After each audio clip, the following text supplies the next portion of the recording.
৪৫তম জেলা বার্ষিক ক্রীড়া ও সাংস্কৃতিক প্রতিযোগিতা শুরু হলো শনিবার। এদিন পশ্চিম মেদিনীপুর জেলা প্রাথমিক বিদ্যালয় সংসদ আয়োজিত বার্ষিক প্রতিযোগিতা শুরু হয় বিলদা গঙ্গাধর একাডেমির মাঠে। চলবে দুদিন।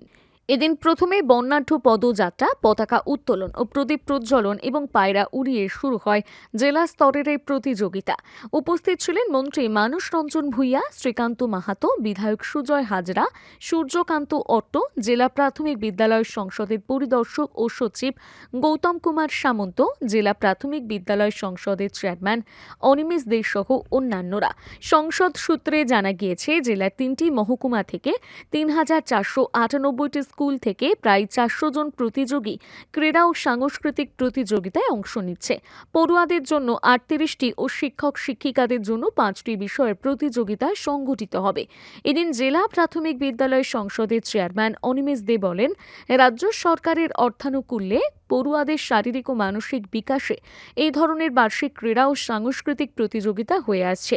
এর মধ্য থেকে জেলা থেকে অনেক প্রতিভা উঠে আসে, যারা আগামী দিনে রাজ্য স্তরের প্রতিযোগিতায় অংশগ্রহণ করবে। এদিন উদ্বোধনী অনুষ্ঠান ছিল বর্ণময়। পড়ুয়ারা নৃত্য, জিমন্যাস্টিক প্রদর্শন করে। শেষে ছিল আতশবাজি প্রদর্শনী। রবিবার সারাদিন ধরে চলবে প্রতিযোগিতা। শেষে রয়েছে সফলদের পুরস্কার বিতরণ।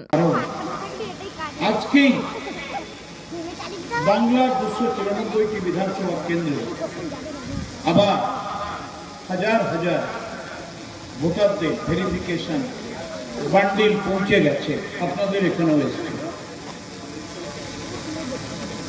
14,000 সবং, 23,000 নারায়ণগড়। কি ভয়ঙ্কর অবস্থা!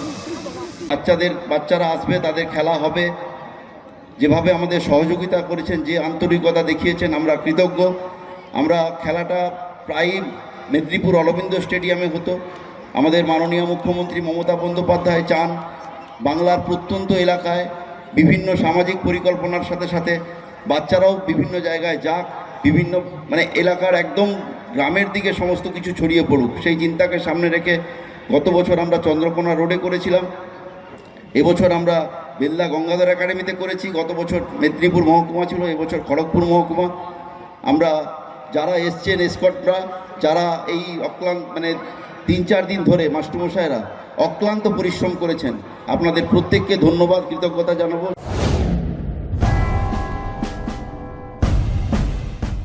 এলআইসিতে যোগ দিন, গড়ুন এক উজ্জ্বল ভবিষ্যৎ।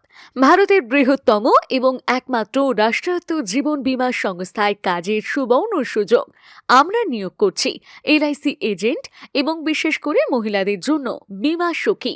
থাকছে প্রতি মাসে কমপক্ষে 20,000 থেকে 25,000 টাকা আয়ের সম্ভাবনা। প্রথম 3 বছর নিশ্চিত মাসিক ভাতা প্লাস কমিশন প্লাস বোনাস। শিক্ষাগত যোগ্যতা ন্যূনতম 10ম শ্রেণী উত্তীর্ণ। উচ্চাকাঙ্ক্ষী মহিলাদের স্বনির্ভর করতে বীমা সখী প্রকল্পে বিশেষ অগ্রাধিকার দেওয়া হচ্ছে। আর দেরি না করে আপনার কেরিয়ার শুরু করতে আজই কল করুন আমাদের চিফ অ্যাডভাইজারকে, Shri Pankaj Kumar Kuila, chief life insurance advisor LIC. Mobile 9749438367 অথবা 9732534418। নিরাপদ ভবিষ্যৎ, নিশ্চিত রোজগার, এলআইসির সাথে পথ চলা। নিজেকে আপডেট রাখতে ফলো করুন সানন্দা নিউজ।